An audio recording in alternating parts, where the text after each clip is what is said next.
Hello students, नमस्कार, good morning. मैं हूं लेक्चरर हरि सिंह और आज आपको पढ़ाया जा रहा है 10th क्लास की सोशल साइंस की हिस्ट्री का सेकंड चैप्टर का लास्ट पॉइंट टॉपिक। बाकी पूरा मैंने करवा दिया आपको cover.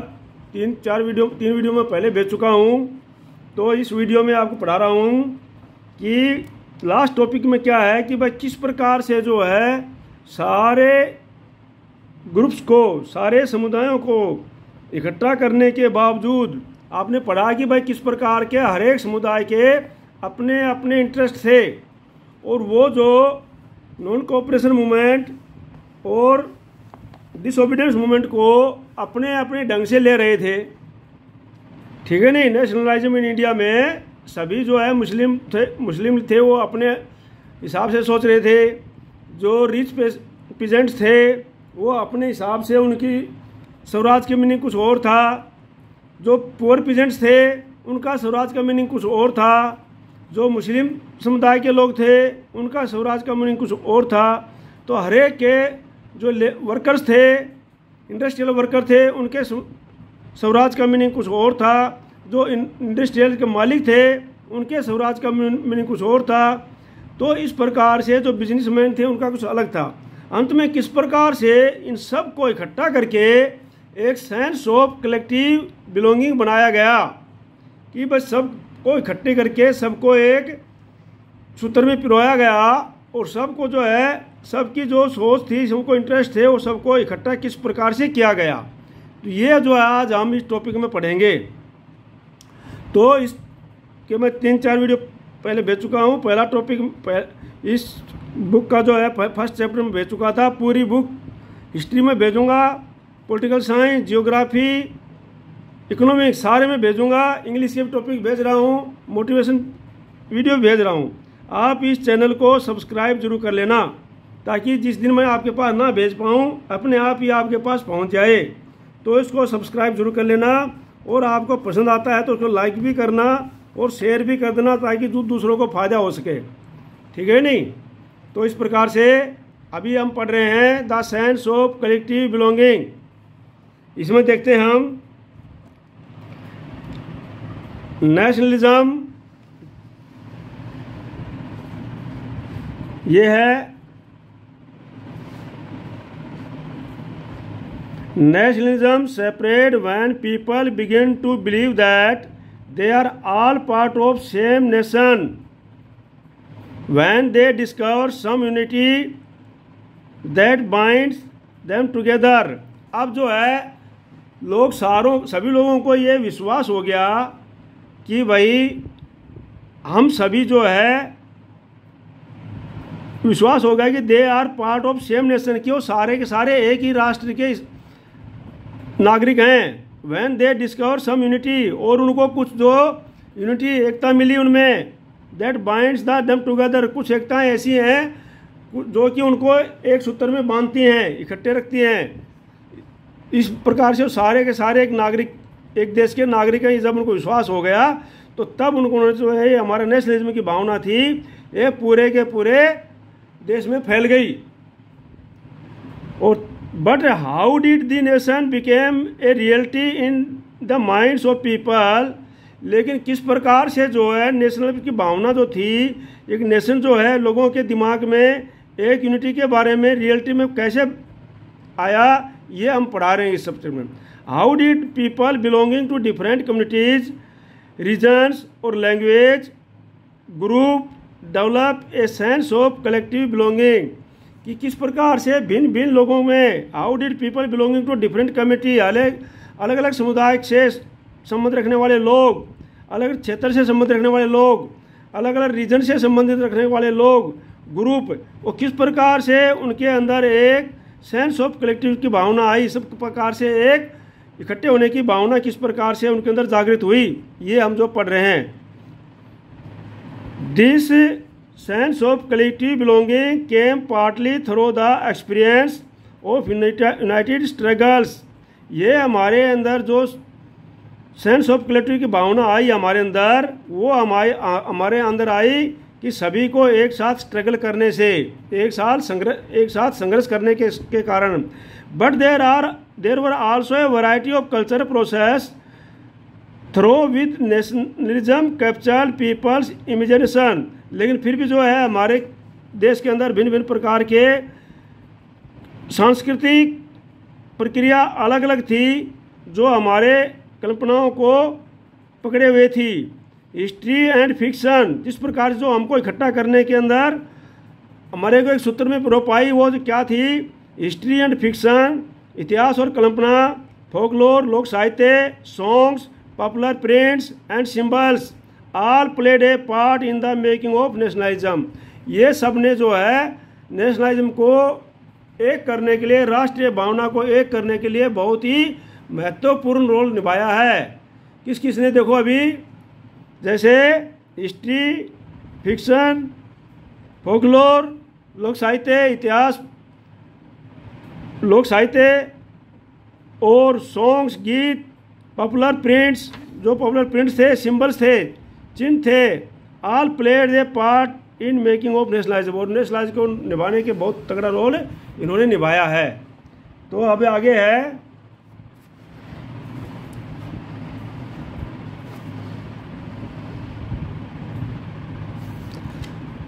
The identity of the nation as you know see chapter 1। आप जो है चैप्टर 1 में पढ़ चुके हैं, जो एक नेशन की पहचान, एक राष्ट्र की पहचान, ये आपने नेशनलिज्म इन यूरोप में अच्छी तरह पढ़ चुके हैं कि भाई राष्ट्र की पहचान किस प्रकार से हुई थी, ठीक है नहीं। तो आप जानते हो कि is most often symbolist in figure और इमेज। जो राष्ट्र की पहचान नेशनलिज्म यूरोप में आपने पढ़ा था चैप्टर 1 में, कि राष्ट्र की पहचान खास तौर पर सिंबल से और इमेज से हुई थी। किसी की जैसे इमेज बनाना, फिगर बनाना, सिंबल बनाना, इनसे हुई थी। This help create a image with which people can identify the nation. ये जो इमेज हमारे को एक इमेज के रूप में हेल्प करता है, जो कि हम जो है एक अपने नेशन को पहचानने में, उसको कि हमारा नेशन क्या है। जैसे हमारी भारत माता का सिंबल है, वो हमारे इमेज करता है कि हमारी भारत माता है, ठीक है ना। इस प्रकार से पूरे के पूरे, जैसे उसमें यूरोप के अंदर भी इसी प्रकार से सिंबल बनाए गए थे, तो इसी प्रकार से हमारे देश के अंदर भी उसमें सिंबल बनाए गए और उनके कारण हम जो एक नेशन को पहचान पाए। It was the 20th century with the growth of nationalism that the identity of India came to be visually associated with the image of Bharat माता। ये जो थी, it was the 20th century, ये 20वीं शताब्दी था। उस समय with great growth of nationalism, जिसमें राष्ट्र की भावना ग्रोथ कर रही थी, बढ़ रही थी, that the identity of India came to visually associated with the image of Bharat Mata. जो कि भारत, जो आइडेंटिटी ऑफ इंडिया की पहचान है, ये एक दृश्य के रूप में दिखाई दी, जो एक भारत माता के रूप में, जो आजकल हम अपनी भारत माता देख रहे हैं, ठीक है नहीं। The image was first created by the Bankim Chandra Chattopadhyay. पहली जो इमेज जो की थी वो बंकिम चंद्र चट्टोपाध्याय ने की थी। In the 1870s he wrote Vande Mataram as hymn. उसने जो है एक वंदे मातरम के तौर पर उसकी स्तुति की थी। बंकिम चंद्र चट्टोपाध्याय ने वंदे मातरम जो लिखा था, उन्होंने स्तुति की थी 1870 में, वंदे मातरम, ठीक है नहीं। टू द मदरलैंड, मदरलैंड के लिए गाया जाने वाला, स्तुति गाई जाने वाली वंदे मातरम लिखी थी। Later it was included is novel आनंदामठ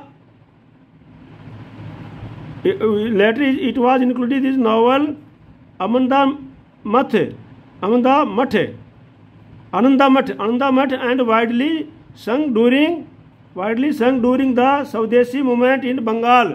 और बाद में उसने जो है ये वंदे मातरम को अपने नावल जो आनंद मठ के अंदर लिखा, और जो कि बाद में बंगाल के अंदर स्वदेशी मूवमेंट में गाया गया, ठीक है नहीं। तो सबसे पहले जो है वंदे मातरम लिखा था बंकिम चंद्र चट्टोपाध्याय ने, और उसको अपने नावल जो है, उसका नावल का नाम था आनंदमठ, उसमें उन्होंने इसको लेटर में लिख दिया और वो बंगाल में स्वदेशी मूवमेंट में गाया गया था। मूडवादी Swadeshi movement, Abanindranath Tagore painted his famous image of Bharat Mata सी फिगर 12। ये जो आप देख रहे हो भारत माता की, ये जो अमिंद्रनाथ टैगोर ने, ये जो है अमिंद्रनाथ टैगोर ने इसकी इमेज की थी, कल्पना भारत माता के जो है चित्र बनाया था ये, ठीक है नहीं, उस समय। तो ये जो ये notice that the mother figure here is shown as dispensing learning food and clothing, ये सारा इसमें दिखा रखा है, ठीक है ना। तो ये जो माता का चित्र बनाया गया था भारत माता का, उन्होंने in the painting Bharat Mata is portrayed as an ascetic figure. जो भारत माता की जो ये थी, ये जो है इसको एक सन्यासिनी के रूप में दिखाया गया था। एसेंटिक होता है सन्यासिनी, तो सन्यासी के रूप में दिखाया गया था फिगर। शी इज काम, इसमें वो शांत दिखाई दे रही है। कंपोज्ड, और क्या है उसमें, गंभीर दिखाई दे रही है। कंपोज्ड मतलब गंभीर। डिवाइन एंड स्पिरिचुअल, वो एक देवी के रूप में और एक दैवीय आत्मा के रूप में दिखाई दे रही है भारत माता इसमें। ये जो बंकिम चंद्र अबेंद्रनाथ टैगोर ने ये जो इसकी कल्पना की थी, अबेंद्रनाथ टैगोर ने, ठीक है नहीं। In subsequent years the image of Bharat माता एक्वायर्ड मनी डिफरेंट फॉर्म। उन्हीं दिनों में जो है, उन्हीं सालों में क्या है, भारत माता के कई एक रूप बनाए गए, कई फॉर्म बनाए गए, कई शक्ल में बनाया गया। As it circulated in popular prints, इसको पॉपुलर प्रिंट को सर्कुलेट किया गया। And was printed by different artist, और डिफरेंट आर्टिस्ट के द्वारा इसको प्रिंटेड भी किया गया। जैसे आपको देखेंगे फिगर 4 में बाद में जो भारत माता इस प्रकार से प्रिंट की गई थी, ठीक है नहीं। तो इस प्रकार से बाद में लास्ट में अंत में जो है आजकल हमारी भारत माता है उसको दिखाया गया है, ठीक है नहीं। तो जैसे figure 4, devotion to the mother figure came to be seen as evidence of one's nationalism. और ये जो भारत माता है उसको दिखाया गया फिर एक राष्ट्र की आस्था के रूप में, राष्ट्र की आस्था के रूप में इसको दर्शाया गया है, ठीक है नहीं। अगला है ideas of nationalism. Ideas of nationalism also developed through a movement to revive Indian folklore. जो नेशनलिज्म के भाव का आइडिया आया, ये किस प्रकार से डेवलप हुआ, ये हुआ एक आंदोलन चलाने के बाद में, जो इंडियन फोकलोर के आंदोलन जो है चलाया गया। इधर से उधर इंडियन जो फोकलोर जो लोक कथाएं थी उनको गाया गया, ठीक है नहीं। इंडियन फोकलोर जो एक आंदोलन चलाया गया कि जगह जगह जो है इंडियन जो फोकलोर थी उनको रिवाइव किया गया, गाया गया, बार बार दोहराया गया। In late 19th century India nationalism began. In late 19th century India nationalist began recording folk tale sung by birds and they toured village together folk song and legends। और क्या हुआ कि भाई जो है बाद में एक आंदोलन चलाया गया लेट 19th सेंचुरी में, मतलब 1878 के बाद जो एक मूवमेंट चलाया गया लेट 19th सेंचुरी में। और वो क्या मूवमेंट चलाया गया, began a recording of folk tale. जो हमारी लोक कथाएं थी उनको लिखा जाने लगा, उनको रिकॉर्ड किया जाने लगा।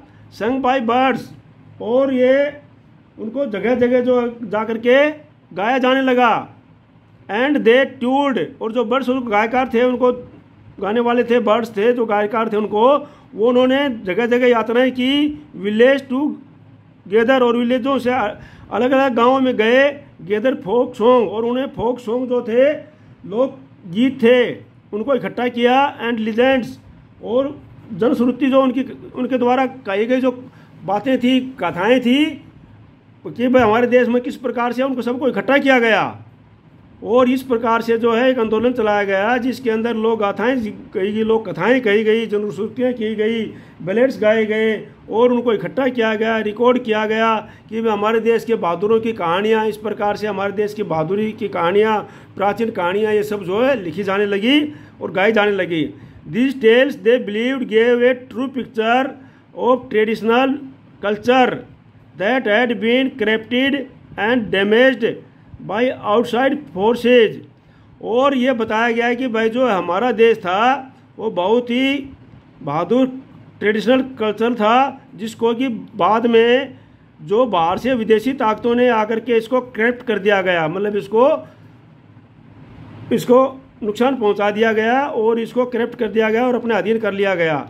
इसको तोड़ मरोड़ के उन्होंने गाया। It was essential to preserve this folk tradition in the order to discover one's national identity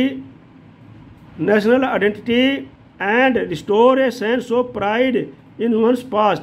और इसके द्वारा क्या कहा गया कि भाई इसके लिए जो है हमारे फोक परंपराएं थी, फोक ट्रेडिशनल लोक परंपराएं थी, उनको डिस्कवर किया गया, उनको खोजा गया और नेशनल आइडेंटिटी को पहचाना गया, रिस्टोर किया गया, इकट्ठा किया गया और एक sense of pride in past, पीछे की हमारा एक पास्ट का प्राइड, मतलब पास्ट का जो है हमारा एक गौरवशाली इतिहास लिखा गया और उसको बताया गया, लोगों के बीच में गाया गया और उसको बताया गया कि भाई जो हमारा इतिहास था, हमारा पास्ट था, बहुत अच्छा था और उसके आर्टिकल सब कुछ बताया गया। लेकिन लोगों ने, बाहर के ताकतों ने आकर के हमारे इतिहास को तोड़ मरोड़ के खराब कर दिया है। In Bengal Rabindranath Tagore himself began collecting ballads. जो बंगाल के अंदर जो थे, रविंद्रनाथ टैगोर ने स्वयं जो है लोक गाथाएँ इकट्ठा करना शुरू की, नसरी राइम, बाल गीत एंड मिठीस और and led to movement of folk. और उन्होंने आंदोलन चलाया फोक लोर के लिए, फोक रिवाइवल के लिए और इस प्रकार से जो है एक बहुत तगड़ा आंदोलन उन्होंने चलाया। और उसके बाद जो है in Madras Natesa Sastri published a massive 4 volume collection of the Tamil folk tale. और यहाँ पर मद्रास के अंदर जो नरेशा शास्त्री थे, उन्होंने भी जो है एक जो है 4 वॉल्यूम में एक जो 4 खंड का जो है collection of Tamil folk tale की, वो उनकी फोक टेल जो लोग तमिल के अंदर जो थे, लोक साहित्य थी, लोक कहानियाँ थी, उनको 4 खंड में इकट्ठा किया गया और लिखा गया। ये किसने लिखा? नरेशा शास्त्री ने लिखा। The folklore of the southern India, और सदर्न इंडिया का जो फोकलोर था उसको भी 4 खंड में लिखा गया वहाँ पर, ठीक है नहीं।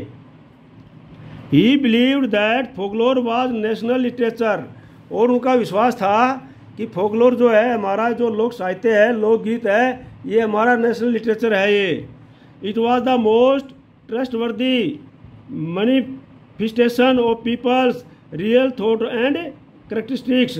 ये जो है बहुत ही एक विश्वसनीय है और विश्वसनीय अभिव्यक्ति है जो लोगों के द्वारा गाई जाती है, लोगों के द्वारा सोची जाती है और उनकी विशेषताएं हैं। इस प्रकार से ये हमारा जो फोकलोर कहने का तात्पर्य है कि भाई लोगों की भावना को एक करने के लिए, लोगों को इकट्ठा करने के लिए, लोगों के अंदर नेशनलिज्म की भावना को भरने के लिए लोगों के द्वारा कही गई जनश्रुतियों को सुना गया, लिखा गया, लोगों के द्वारा गाए गए लोकगीत, लोक साहित्य को लिखा गया, सुना गया और लिखा गया। और इस प्रकार से हमारा कल्चर जो है सबके सामने उसको डिस्ट्रीब्यूट किया गया, सुनाया गया और लोगों के अंदर ये भावना भरी गई, भाई भले ही हमारे जो है हमारे क्षेत्र अलग अलग हैं, हमारी भाषाएं अलग अलग हैं, हमारा कल्चर अलग अलग है, न कि हम सब जो है हमारे को एक ही राष्ट्र के लोग हैं हम, और हमारी जो संस्कृति है वो एक ही है। हम हमारी संस्कृति पीछे से एक ही चलती आ रही है और वो संस्कृति बहुत ही अच्छी है। इस प्रकार से गाया और सुनाया गया।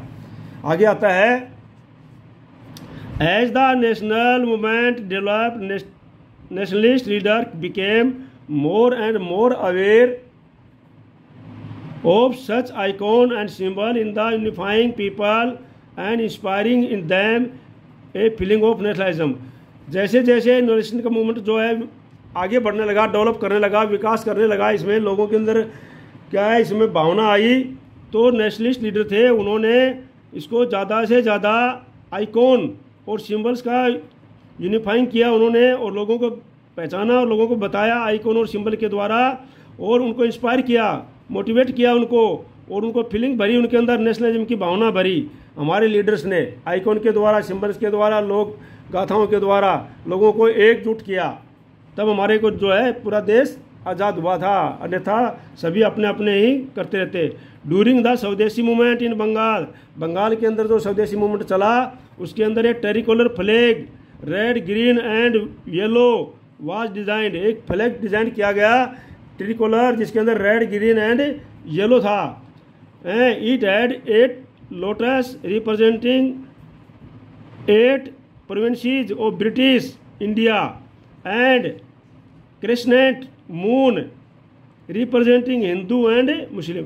और इसके अंदर जो है एक लोटस कमल का फूल लगाया गया जो हमारी 8 प्रोविंसेस जो थी उसके अंदर अंग्रेज़ों के अधीन ब्रिटिश इंडिया के अंदर उनको सबको दर्शाया गया। 8 प्रोविंसेस मतलब जो है अलग अलग राज्यों में उन्होंने बांट रखी थी 8 प्रोविंसेस को, उसको दर्शाया गया भाई यहाँ पर ये होगा, इसका जो है चलाने वाला ये वायसराय होगा, जो भी होगा। तो इस प्रकार से उन्होंने अलग अलग, जिस प्रकार से अभी स्टेट में बटे हुए ना, तो उस प्रकार से उन्होंने प्रोविंसेस में बटा हुआ था, ठीक है नहीं। तो उसको दर्शाया गया, उनको पूरा इकट्ठा किया गया, उसके अंदर 8 प्रोविंसेस को रिप्रेजेंट किया गया, और उसके अंदर क्रिसेंट मून को दर्शाया गया। क्रिसेंट मून मतलब आधा चांद, उसको दर्शाना था, मतलब कि रिप्रेजेंटिंग था हिंदू एंड मुसलमान। ये जो था हिंदू और मुसलमानों को एक करने के लिए, क्योंकि मुस्लिम जो है चांद की पूजा करते हैं, तो इस प्रकार से वो भी दिखाया गया उसमें। तो हिंदू और मुस्लिम को जो है एक करने के लिए उसके अंदर क्रिसेंट मून दिखाया गया। लोटस जो हिंदुओं का वो है कमल का फूल, उसको दर्शाया गया, और इस प्रकार से एक तिरंगा झंडा बनाया गया। ये कब बनाया गया था? ये बनाया गया था स्वदेश during the Swadeshi movement Bengal के अंदर, ठीक है ना। समझ में आ गया होगा आपको अच्छी तरह से भी। By 1921 Gandhi ji had designed the Swaraj flag. 1921 में गांधी जी ने एक स्वराज फलक को डिज़ाइन किया। It was again a tricolour red green and white, इसमें भी रेड ग्रीन और वाइट था। And had a spinning wheel in the centre, और इसके सेंटर में जो रखा गया चरखे को रखा गया था, ठीक है नहीं, चरखा। Representing the Gandhian ideal of the self help, और जो है ये गांधीयन का जो विचारधारा को रिप्रेजेंट कर रहा था, प्रतिनिधित्व कर रहा था, जो कि सेल्फ हेल्प मतलब अपने आप अपनी सेवा करना, अपनी मदद करना चरखे के द्वारा, ठीक है नहीं। चरखे से जो है काट करके लोग कपड़ा बुनते थे, और मतलब सेल्फ हेल्प मतलब अपनी सहायता खुद करना, ये प्रकार के उसको दर्शाया गया था उस फ्लैग में। Carrying the flag holding it अफोल्ट during marches became a symbol of defiance. और इस फ्लैग के जो है लेकर के बीच में मार्च किया गया, बीच में पकड़ के इसको मार्च किया गया, जो और जुलूस निकाले गए इसको, मतलब होल्डिंग आइट अलोफ्ट मतलब जुलूस निकालना। ड्यूरिंग मार्च किया गया, became a symbol of defiance, और इसको जो है एक अवज्ञा के रूप में, कि भाई इसको मार्च किया गया अवज्ञा के रूप में, मतलब जो है उनको डिफाइंस में अंग्रेज़ों के विरुद्ध उनके आज्ञा उल्लंघन के रूप में इसको दर्शाया गया, ठीक है नहीं। ये है इसका अर्थ। Another mean of the creating a feeling of nationalism was through reinterpretation of history. दूसरा जो नेशनलिज्म की भावना को क्रिएट करने के लिए क्या किया गया? हिस्ट्री को दोहराया गया, री इंटरप्रिटेशन किया गया हिस्ट्री का, दोबारा से हिस्ट्री को लिखा गया। वो by the end of the 19th century many Indians began feeling that to instil a sense of pride in the nation.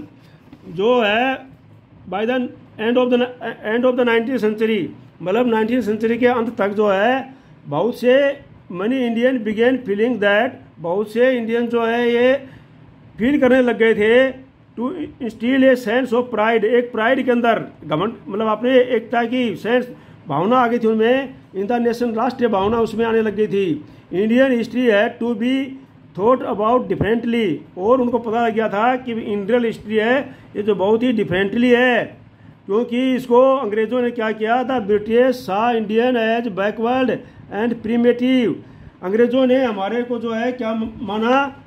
क्योंकि हमारी हिस्ट्री कुछ अलग है, जबकि अंग्रेज़ों ने हमारे की हिस्ट्री के बारे में कुछ और की लिखा था। अंग्रेज़ों ने लिखा था कि ब्रिटिश हमारे को देखा, ब्रिटिश ने हमारे को इस नज़र से देखा कि इंडियन जो है बैकवर्ड हैं और प्रीमिटिव है, मतलब आदिम है, इनके अंदर जो है इनकेपेबल ऑफ गवर्निंग देमसेल्फ, जो अपनी सरकार नहीं चला सकते। अंग्रेज ये सोचते थे कि जो इंडियन हैं ये क्या है, बैकवर्ड क्लास के हैं और आदिम हैं, जो ये अपने देश की सरकार को नहीं चला सकते। In response Indians began looking into the past to discover India's great achievement, और इसके बदले इसका रिस्पॉन्स करने के लिए इंडियनों ने शुरू किया क्या, भारत की जो पास्ट को खोज करना कि वे पास्ट में भारत में किस प्रकार से ग्रेट अचीवमेंट प्राप्त किया था। ठीक है नहीं। They wrote about the glorious development in ancient times when art and architecture, science and mathematics, religion and culture, law and philosophy, crafts and trade had flourished. तो क्या है, अब उन्होंने ये लिखना शुरू किया कि भाई हमारे को पास्ट के अंदर कितना हमने विकास किया हुआ था एशियंट के अंदर, जब हमारी आर्किटेक्चर बहुत ऊपर थी, साइंस हमारा बहुत ऊपर था, मैथ हमारा बहुत अच्छा था, और रिलीजन धार्मिक संस्था, धार्मिक एंड कल्चर संस्कृति हमारी बहुत अच्छी थी, लॉ और फिलोसफी में हम बहुत अच्छे थे, क्राफ्ट एंड ट्रेड में हम बहुत अच्छे थे, और ये जो है हमारे अंदर फल फूल रहे थे सारे के सारे। उस समय का इतिहास लिखना उन्होंने शुरू किया। हमारे जो इतिहासकारों ने, जो हमारे नेता थे, उन लोगों ने लोगों के अंदर ये भावना भरनी शुरू की, क्योंकि हम लोग बहुत अच्छे थे, लेकिन अंग्रेजों ने क्या हमारे को आकर के हमारे इतिहास को तोड़ मरोड़ दिया और उन्होंने हमारे को एक बैकवर्ड और प्रिमिटिव के रूप में दर्शाया। लेकिन हम ऐसे नहीं थे, पास्ट में हम बहुत अच्छे थे, लेकिन यहाँ पर जो बाहर से अंग्रेजों आकर के, बाहर की शक्तियों ने आकर के हमारे इतिहास को खराब कर दिया। The glorious time in their view was followed by the history of decline when India was colonized। जो ग्लोरियस टाइम था वो बहुत अच्छा था, लेकिन जब जो है ये उस समय हिस्ट्री को डिक्लाइन किया गया जब इंडिया वाज कोलोनाइज, जब इंडिया को अंग्रेजों ने अपने अधीन कर लिया। These nationalist histories urged the readers to take pride in India's great achievement in the past and struggle to change the miserable condition of life under British rule. और इस हिस्ट्री को पढ़ करके, जो हिस्ट्री हमारे नेताओं ने लिखी, हमारे बड़े बड़े राइटरों ने लिखी, और उसको खोजा और उसको पढ़ करके लोगों के अंदर एक स्ट्रगल करने की भावना आई। उनके अंदर स्ट्रगल की भावना कि जो है हमारी हिस्ट्री इतनी अच्छी है, हमारा इतिहास इतना अच्छा है, हम इतने बहादुर थे, और हम जो है अभी इंग्लिश को रूलर को हमको यहाँ से स्वतंत्रता लेंगे, इसको बदलेंगे हम। ये भावना लोगों के अंदर आई। इस प्रकार से लोगों के अंदर एक सेंस ऑफ कलेक्टिवनेस की भावना आई लोगों में। These efforts to unify people were not without problem। और इस प्रकार की जो एकता जो है लोगों के अंदर, प्रयासों से लोगों के अंदर बिना किसी समस्या के एकता की भावना जागृत हो गई। When the past being glorified was Hindu, when the image celebrated were drawn from Hindu iconography, when people of other communities felt left out।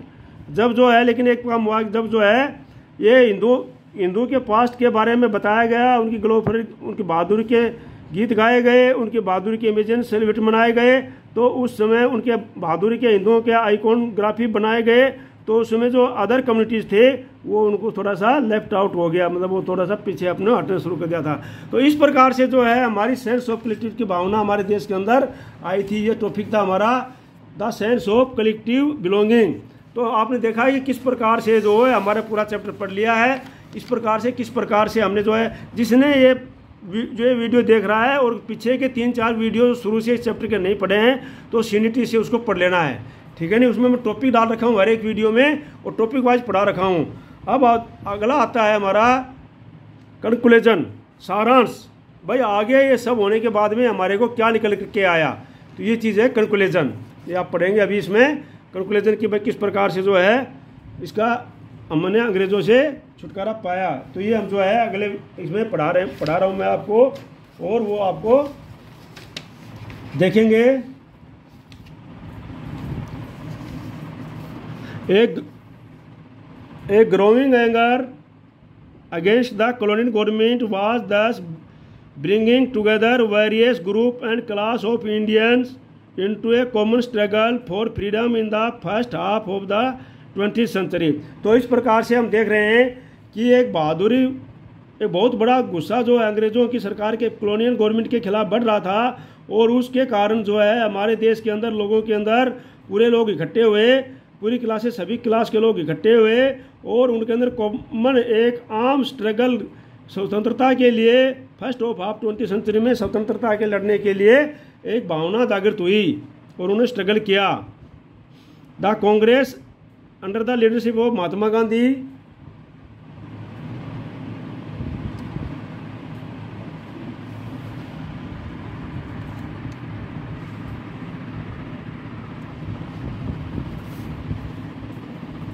हाँ, तो हम पढ़ रहे थे कि भाई जो है द कांग्रेस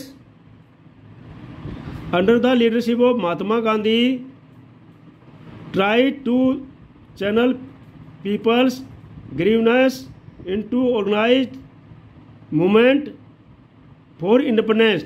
जो कांग्रेस सरकार थी महात्मा गांधी के नेतृत्व में, इसने देखा कि भाई जो लोगों के अंदर बहुत गुस्सा है, और इस प्रकार से उन्होंने इसको एक करने के लिए लोगों के अंदर लोगों के असंतोष को देखते हुए उन्होंने ऑर्गेनाइज किया, मूवमेंट आंदोलन चलाया और इंडिपेंडेंस स्वतंत्रता का आंदोलन चलाया। उन्होंने महात्मा गांधी ने देखा है कि भाई लोगों के अंदर अभी जो है काफ़ी असंतोष है, और उनका फ़ायदा उठाते हुए उसने महात्मा